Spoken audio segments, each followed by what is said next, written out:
Guys, bayangin kamu pagi-pagi buka lowongan sambil ngopi di warung. Waduh, tertulis lulusan baru, tapi bawahnya serius, pengalaman 2 tahun. Nah, kita bingung, lah pengalaman itu dapatnya dari mana? Ini catch 220, muter tapi nggak ada pintu masuk. Scroll lagi, posisi admin, kasir, bahkan magang, masih minta 1-2 tahun. Jadi gini, ini bukan satu perusahaan, ini udah jadi pola pasar. Yang jarang dibahas, pengalaman seling diam-diam kode buat ngurangin resiko. Artinya, perusahaan takut ngajarin dari nol, training itu mahal buat mereka. Data BPS Februari 2025, pengangguran usia 15-24 tembus 16,16%.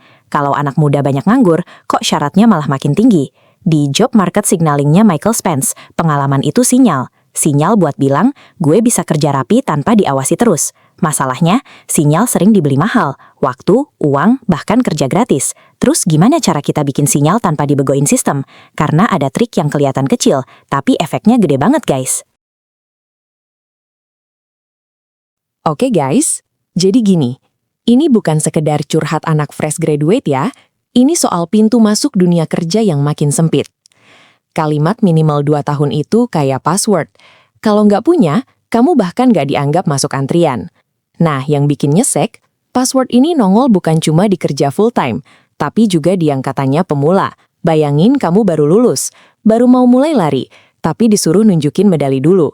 Padahal ini nyentuh banyak banget orang, karena tiap tahun anak muda masuk pasar kerja bareng-bareng. BPS sendiri dirilis Februari 2025 ngomong, TPT nasional 4,76%, tapi anak muda jauh lebih rentan. Dan di laporan ILO soal Indonesia, transisi dari sekolah ke kerja itu memang salah satu bagian paling berat. Jadi masalahnya bukan kamu doang yang kurang, tapi proses masuknya emang banyak rintangannya guys. Nah, biasanya kita langsung nyalahin HR, padahal banyak HR juga cuma jaga gerbang dari aturan yang udah ada. Kita perlu bongkar, kenapa perusahaan senang banget sama angka 2 tahun itu, seolah itu jimat. Kadang angka itu bukan soal lamanya kerja, tapi soal kamu udah pernah kebentur masalah beneran atau belum. Dan ini yang jarang disadari, dunia kerja itu nggak cuma nilai, tapi bukti. Bukti kamu bisa deliver, kalau bukti nggak kebaca, kamu bisa kalah, walaupun kamu sebenarnya mampu. Makanya di video ini, kita nggak mau cuma ngeluh, kita mau ngerti aturannya. Pertama, kita bakal lihat dari kacamata perusahaan. Kenapa mereka takut ngajarin dari nol? Kedua, kita bongkar game seleksi. Kenapa CV kamu kadang kalah sebelum dibaca manusia? Ketiga, kita ngomongin yang agak sensitif. Jalur pengalaman yang kadang dibayar pakai tenaga murah. Terus terakhir, kita beresin pertanyaan paling penting. Gimana caranya bikin pengalaman tanpa nunggu dikasih? Karena jujur aja guys, banyak orang kejebak. Ngira solusi satu-satunya cuma magang terus-terusan. Padahal ada cara yang lebih elegan, tapi orang jarang ngajarin, karena kelihatan sepele. Nah, sebelum kita masuk ke caranya, kita harus ngerti dulu, kenapa angka 2 tahun itu dipercaya banget. Kalau kita salah paham di sini, kita bakal terus main di lapangan yang aturannya nggak kita pegang. Jadi sekarang, pertanyaan pertama kita simpel. Kenapa perusahaan pasang syarat itu padahal mereka tahu kita baru mulai? Dan jawabannya bakal bikin kamu mikir ulang guys. Nah guys, sekarang kita pindah sudut pandang dulu. Bayangin kamu yang jadi pemilik usaha, bukan pelamar. Kamu punya tim kecil, kerja numpuk, dan tiap hari ada deadline yang nggak nungguin siapapun. Terus ada satu orang resign mendadak. Waduh, kerjaan langsung bolong. Nah, pas posisi bolong perusahaan itu nggak cuma butuh orang, tapi butuh orang yang bisa jalan besok pagi. Makanya kalimat pengalaman 2 tahun sering jadi jalan pintas paling gampang buat nyaring. Karena kalau mereka rekrut salah, yang kebakar bukan cuma waktu, tapi reputasi, pelanggan, bahkan duit. Jadi gini, training itu bukan cuma ngajarin, tapi ngawasin, benerin, dan nahan error. Dan orang yang ngawasin itu biasanya bukan orang kosong, itu orang kunci yang harusnya ngerjain hal lain.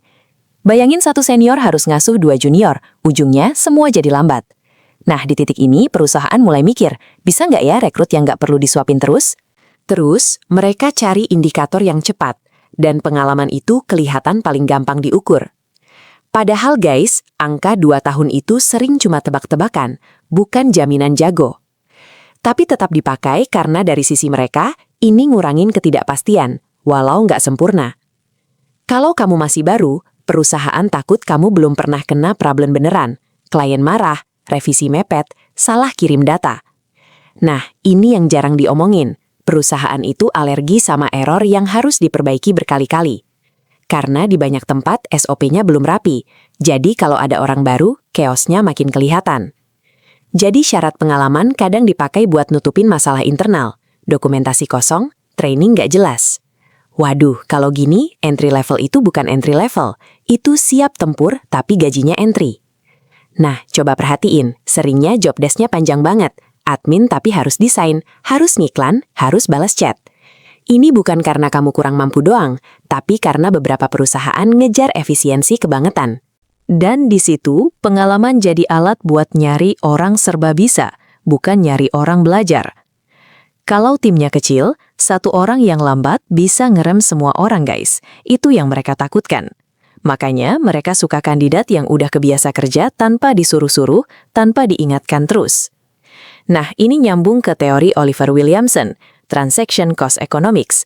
Perusahaan ngitung biaya koordinasi dan resiko, makanya cari yang minim biaya repot. Jadi gini, 2 tahun itu sering dipakai sebagai shortcut untuk ngejawab, orang ini bakal bikin repot gak? Dan ada satu hal lagi, banyak perusahaan takut silent risk. Orang baru iya-iya aja, tapi salah arah. Nah, dari sini muncul aturan tambahan, probation, kontrak, KPI ketat, karena mereka lagi nyari kepastian. Cuma masalahnya guys, kepastian versi perusahaan sering jadi beban versi pelamar. Terus kenapa angka yang dipilih 2 tahun bukan 6 bulan atau 3 bulan? Karena 2 tahun terdengar aman di telinga manajemen. Padahal bisa aja yang 6 bulan itu lebih ngebut dan lebih rapi, tapi sinyalnya kalah meyakinkan. Nah, ujung-ujungnya perusahaan sering bikin lowongan yang isinya campur aduk, junior rasa senior. Dan kamu yang baru mulai, jadi kayak disuruh loncat level, tanpa tutorial. Tapi tenang guys, ini bukan buat bikin kamu nyerah. Ini buat kita ngerti, mereka lagi cari bukti apa. Karena kalau kita tahu bukti yang mereka cari, kita bisa bikin versi kita, tanpa harus nunggu 2 tahun lewat.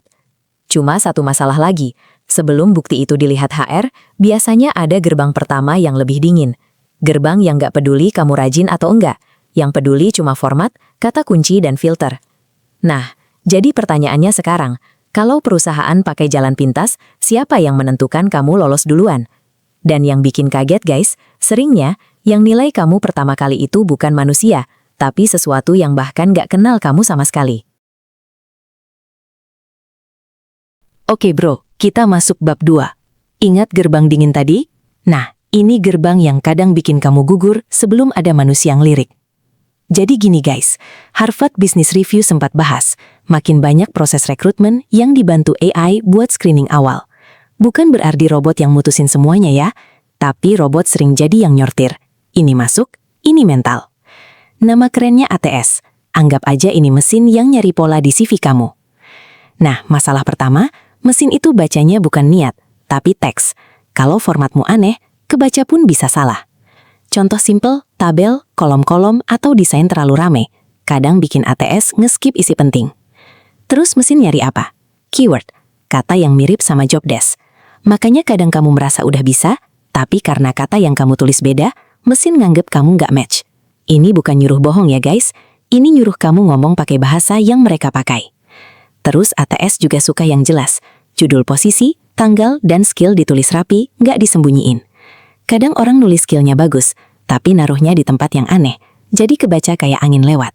Satu lagi, ATS suka bukti yang bisa di-scan cepat. Angka, output, hasil. Nah, di sini banyak anak kampus jatuh. Pengalaman organisasi ditulis ikut panitia doang, nggak ditulis hasilnya. Padahal ikut itu aktivitas, yang dibaca recruiter itu kontribusi.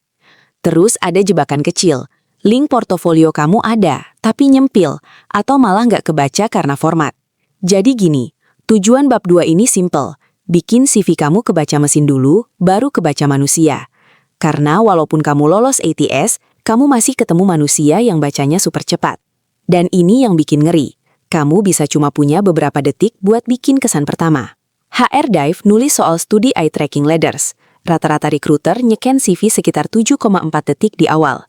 Jadi yang kebaca pertama biasanya job title, perusahaan atau organisasi, dan bulat hasil, bukan paragraf panjang. Nah, sekarang kebayangkan, kadang kamu nggak ditolak karena nggak bisa, tapi karena CV kamu nggak terbaca. Makanya banyak orang akhirnya mikir, ya udah gue cari pengalaman apapun dulu, biar CV gue kelihatan nyata. Dan disinilah puntu masalah baru kebuka. Karena pengalaman apapun kadang artinya kerja murah, kerja gratis, asal ada isi. Jadi pertanyaan kita lanjutannya gini guys. Kalau sistemnya bikin kita harus punya isi, kenapa isi itu sering diminta dibayar pakai tenaga kita sendiri? Oke bro, bab 3 ini agak pedas.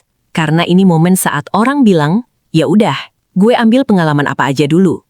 Kelihatannya masuk akal. Tapi di titik ini, banyak orang malah masuk ke jebakan yang gak kelihatan. Jebakannya satu, pengalaman dijadiin mata uang, dan kamu yang bayar. Bayangin kamu magang, tapi kerjanya beneran kerja, cuma statusnya belajar. Terus ada kalimat sakti, yang penting dapat sertifikat dulu, soal uang belakangan. Waduh, padahal kamu tetap butuh ongkos, makan, kuota, kos, hidup nggak gratis guys. Akhirnya banyak yang ambil freelance murah, atau kerja exposure, asal CV-nya ada isi. Padahal kalau ngikut aturan, Permenaker nomor 6 tahun 2020 itu nyebut peserta pemagangan punya hak, termasuk uang saku guys. Nah pertanyaannya, kalau haknya ada, kok prakteknya bisa beda jauh? Disinilah abu-abunya mulai main. Kadang perusahaan bilang magang, tapi job desk-nya udah kayak pegawai beneran. Bedanya cuma satu, bayarannya. Ini yang bikin standar makin rusak. Kalau banyak yang mau kerja murah, pasar jadi nganggap itu normal. Dan ujungnya, yang kalah sering bukan yang nggak pintar, tapi yang nggak mampu bayar waktu. Bayangin, ada yang harus bantu keluarga. Mana bisa magang 6 bulan tanpa pemasukan? ILO juga pernah ngingetin, program work experience bisa berisiko dipakai jadi tenaga murah kalau desainnya ngawur. Nah, begitu ini kejadian masif, efeknya ke kamu. Lowongan makin pede nulis pengalaman karena mereka yakin akan ada yang mau. Terus kamu jadi mikir, yang penting masuk dulu, dan tanpa sadar, kamu nerima standar yang ngecilin kamu. Ini yang bikin capek. Kamu kerja keras tapi nilainya nggak naik-naik karena statusnya nggak pernah naik kelas. Dan ketika kamu protes, kamu dibilang, kan banyak yang ngantri. Waduh, kalimat ini dingin banget. Jadi gini, bab 3 intinya bukan melarang magang atau freelance ya, tapi kita harus bedain, ini kamu sedang belajar beneran atau kamu lagi nutupin kekurangan tenaga kerja mereka. Karena kalau kamu salah pilih, yang kamu kumpulin bukan pengalaman, tapi kelelahan. Nah, sekarang pertanyaan besarnya, kalau jalur lama itu rawan jebakan, ada nggak jalur yang lebih aman tapi tetap bikin CV kamu berisi? Dan ini yang orang jarang ngomong, yang dicari perusahaan sebenarnya bukan capeknya kamu, tapi buktinya kamu. Jadi di bab 4, kita bakal bongkar cara bikin bukti itu tanpa harus jual diri di jalur tenaga murah. Dan caranya ternyata simple tapi banyak yang salah nangkap. Nah guys, setelah kita ngomongin jebakan bayar pakai pengalaman, sekarang kita balik ke inti. Sebenarnya perusahaan itu nyari apa sih? Jadi gini, seringnya mereka nggak benar-benar peduli angka 2 tahun. Mereka peduli satu hal, bukti. Bayangin kamu mau nyewa tukang guys. Kamu nggak cuma nanya, udah berapa tahun? Kamu pasti minta lihat hasilnya kan? Nah, di kerjaan juga gitu. Pengalaman itu sebenarnya output yang bisa dicek, bukan umur kerja. Dan bukti itu biasanya jatuh ke 3 hal. Portofolio, cara mikir, sama reliabilitas. Yang pertama, portofolio, benda nyata. Bisa desain, tulisan, video, kode, atau laporan. Yang penting bisa dibuka. Tapi banyak yang salah bro. Portofolio cuma jadi kumpulan file, tanpa cerita kenapa itu dibuat. Padahal yang bikin kuat itu satu. Kamu jelasin problemnya, kamu ngapain, terus hasilnya apa. Yang kedua, cara mikir. Ini yang jarang kebaca di CV, tapi kerasa banget pas interview. Contohnya gini, kamu pilih strategi A bukan karena ikut-ikutan, tapi karena kamu ngerti resikonya dan alasannya. Yang ketiga, reliabilitas. Ini simple tapi mematikan. Tepat waktu, update jelas, dan gak ngilang. John Dewey itu pernah ngomong intinya learning by doing. Jadi yang dinilai bukan cuma kamu tahu, tapi kamu pernah ngerjain. Nah, kabar baiknya, kalau perusahaan cari bukti, berarti kamu bisa bikin bukti bahkan sebelum kamu diterima kerja. Bukan pura-pura sibuk ya guys, tapi proyek mini yang beneran ada masalahnya. Bayangin, warung tetangga sepi. Kamu bantu bikin promo simple, terus ukur sebelum sesudah.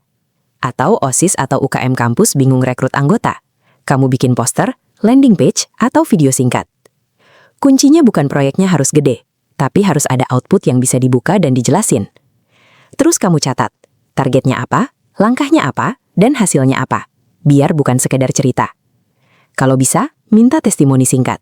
1 kalimat dari orang yang kamu bantu itu ngangkat banget. Nah, semua itu kamu kemas jadi 1 halaman case study, biar rekruter nggak capek nyari intinya. Dan yang paling penting, kamu tulis pakai bahasa lowongan, bukan gaya puitis, tapi gaya kerja.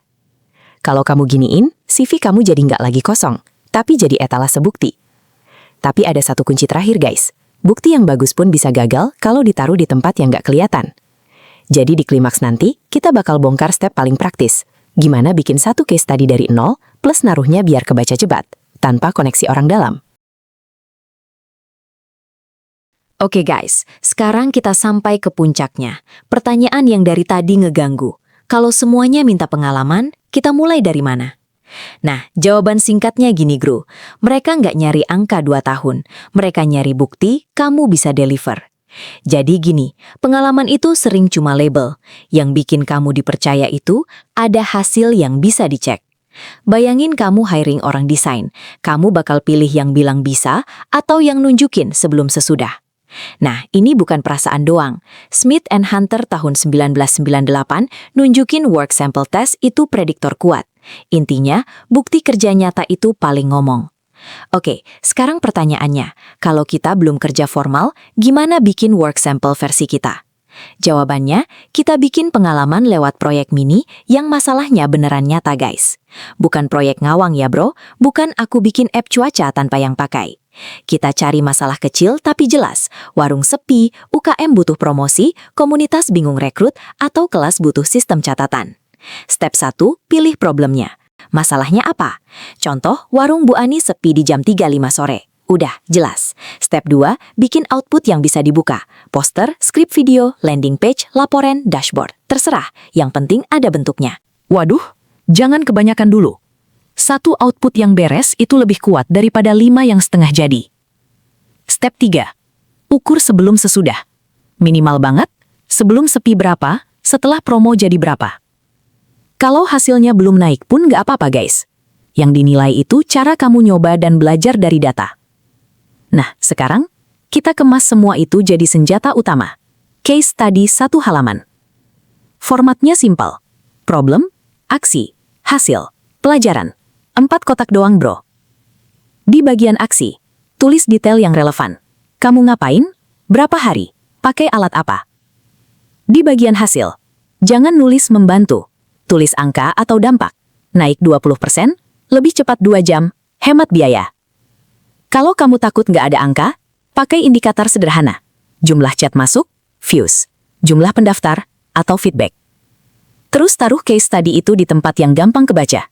Link di atas CV, di profil LinkedIn, atau portofolio.